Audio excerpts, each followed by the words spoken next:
Hello, my friends. How are you today?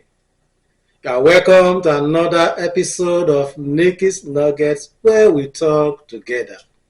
I am your host and your best friend, Nicholas Ifemena Orerime. If you have an enemy in quote, someone that both of you don't see eye to eye, tearing each other apart anytime, every time. And then you see this person in the danger of life or death, somebody trying, almost dying, and you can rescue this person. Who is your enemy? In quote. Will you rush to help him or her?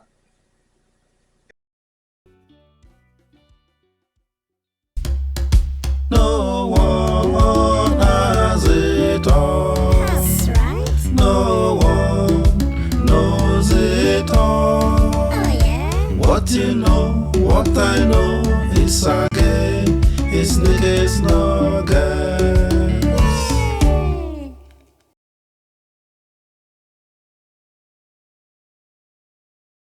Welcome back.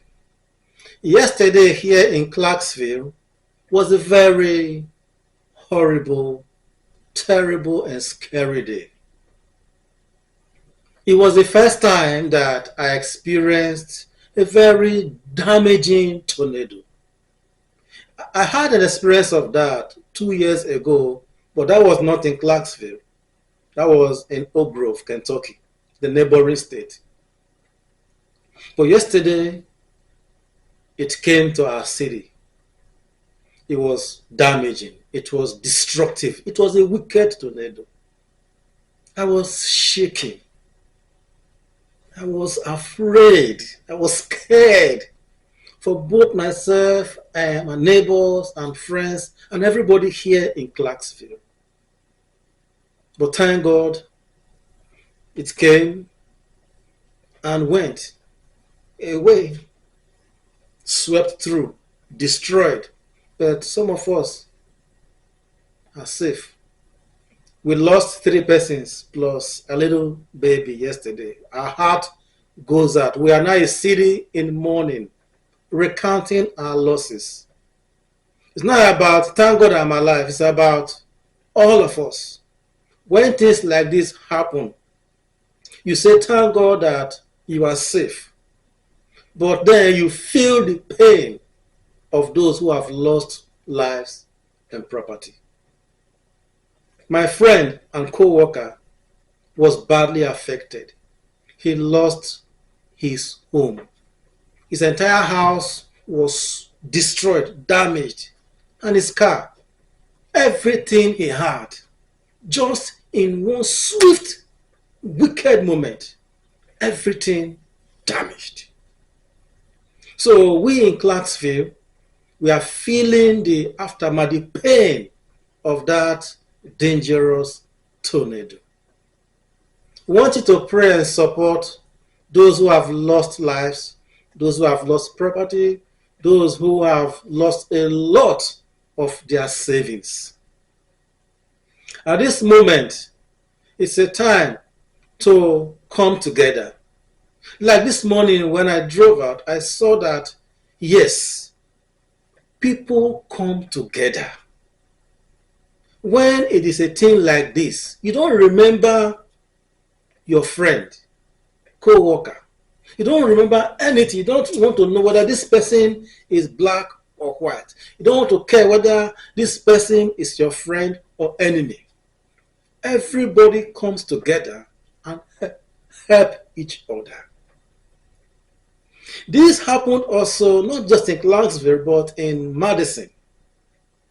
While I'm even telling this story is because of what my friend had shared with me when I went to Nashville this morning for a studio work. When I got there, we were talking about this damaging tornado of yesterday. And he said that his own friend who lives in Madison had lost a lot of his property as well. But what I'm trying to bring out from that story was what really happened to his friend. According to him, his friend had a neighbor, supposed enemy, enemy in quote. They don't see eye to eye. The story I'm about to tell you was almost exactly what happened to me here in this same apartment where I'm living.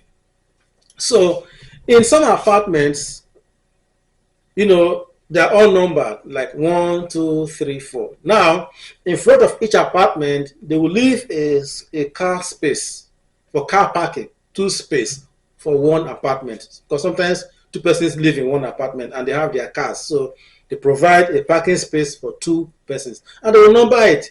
If your house is number 1, they write number 1 on one space and number 1 on the other space. That means for 2 space for one apartment. But there are some houses, they're not numbered like that. They just create this space and they don't designate who will park here or who will park there. That's the way my own here is. So here, I had the experience of one of my neighbor. He had moved out. When he was here, he had about 4 or 5 cars. Though not all belong to him because he's a mechanic, so he brings some, to work on. And then sometimes I come back home and there's no space for me to park my car. One day I was so angry because it was raining. I had groceries in my trunk. I had to park across the street and start bringing those things to the house, run under the rain, where I'm supposed to park right in front of my house and I can easily go into my house. He had parked all those cars in front. I was very angry. I went to his door. I called him. I called him out. You don't do this. You don't do this. I spoke to him. Kindly, please remove these cars so I can have a space to park mine. He said he would do it, but he never did. In fact, he kept doing that thing until on his own he moved out. Because thank God, because I was already planning that one day I would just take knife or needle or nail and puncture the tires. But it didn't come to that extent because he moved out. I was happy. Now I have a space without fighting and shouting. Now, when I went to nursery, my friend was telling me that his own friend who lives in Madison, they had a tornado. And he and his neighbor had become enemies. Enemies that was created because of parking, exactly as it was here. Though I didn't fight him, but they had this confrontation. They almost fought. In fact, one of them pulled a gun almost to shoot the other. It's a very terrible thing. So after that event or scenario, they don't talk to each other. They just, because when they call those who manage the apartment, they say, well, it's not designated, so anybody can park anywhere. So no trouble. If he comes home, if there's a space, he parks. There's no space, he will look for somewhere to park. But guess what? When tornado struck that town, he was not at home. So, but the apartment was affected. The roof fell, many things destroyed like that. So as he was coming, rushing home to see what is going on, he saw that the roof, part of the roof, not all of it, had fallen on his neighbor. And that neighbor was shouting and begging and crying for help. Somebody help me. And the only neighbor available was his friend that he almost shot some time ago because of parking space. You see, when he saw him crying for help, he ran to him, removed whatever was on top of him, and brought him to safety. So my friend was telling me, can you imagine that kind of kindness that you show to somebody that doesn't like you or you don't even like? That somebody you don't see eye to eye, but now his life was in danger and the only helper available was this same person that is always fighting. See life? It is good to be good. Wherever you are and wherever you find yourself, be nice to people. That is what I always advocate. Build community. Think of what to give, not what to take all the time. be a part of community. This is what I represent. Love, building each other, helping one another. It's always been my thing. That story just made me feel, oh God, exactly what happened here. Though we didn't fight, but you know, what I'm trying to say is, if you find yourself in that kind of situation, will you be able to help someone that both of you are always fighting? Or even if you are the one, and some persons are very proud. You can, some I've seen this. God, you can be in a danger, and you see somebody, instead to cry for help, say, I don't feel like that person. So let's are ready to die. Or that instead of speaking to someone that they don't like. Terrible things that happen. But what I want to say here is the fact that he was so kind and brave and courageous to throw away all their past and go ahead to help someone who was in danger. That was a very beautiful thing. And here in Clarksville, I saw an amazing show of love and support. This morning, people came out. Those that were not affected had water, had food, trying to help those who had been affected. It was amazing. Even in the cold, many persons didn't even bother about this cold time. They still wore their gloves. Everybody was outside helping one another. It was amazing. It was amazing. It's not about, well, I'm safe. My house is safe. No, it was about, your house is not safe. Your car was damaged. How may I be of help? That was beautiful. That was really, really beautiful. And I thought I should just mention it because this life is so funny, amazing. Funny things happen. Things that happen, you can't even tell what will happen tomorrow. You can't tell where you will see yourself tomorrow. So if you are nasty to somebody, you don't treat somebody right, tomorrow that same person may be the one that will help you. But not everybody are willing to go ahead and help people that they do not like or do not like them. So I was amazed by that story. I thought I should share it and then encourage you to pray for us here. Pray for those who have been, affected. My friend lost everything.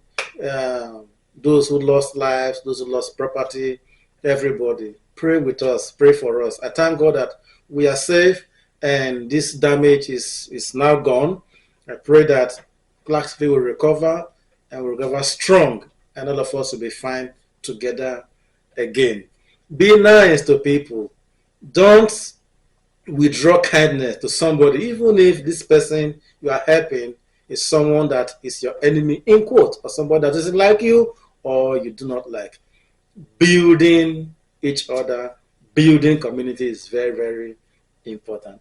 Thank you for being part of my channel. I hope you subscribe. I hope you're always following me, and we'll keep sharing things that will help us be one and things that will help us to build each other for the good of everybody. I will share some clips of the city with you. We're just seeing a lot of devastation here in Clarksville. We're in a neighborhood, one of the neighborhoods that has been hit hardest in the storm, and you can see all the way down this road. This is Morningside Drive. All of the homes have been destroyed on this road, and now we're taking a better look at it. You can see huge trees that are down. Some have toppled over on top of roofs. Some roofs are completely gone from the storms. There's a lot of broken windows, busted out windows in cars as well. We're also seeing more debris out on the road, trash cans that have been thrown, parts of homes that are out in yards now. And we're seeing a lot more, it's a lot more active now. And the neighborhood is waking up. People are waking up wanting to help with cleanup, checking in on others. We're seeing a lot of Clarksville police driving around.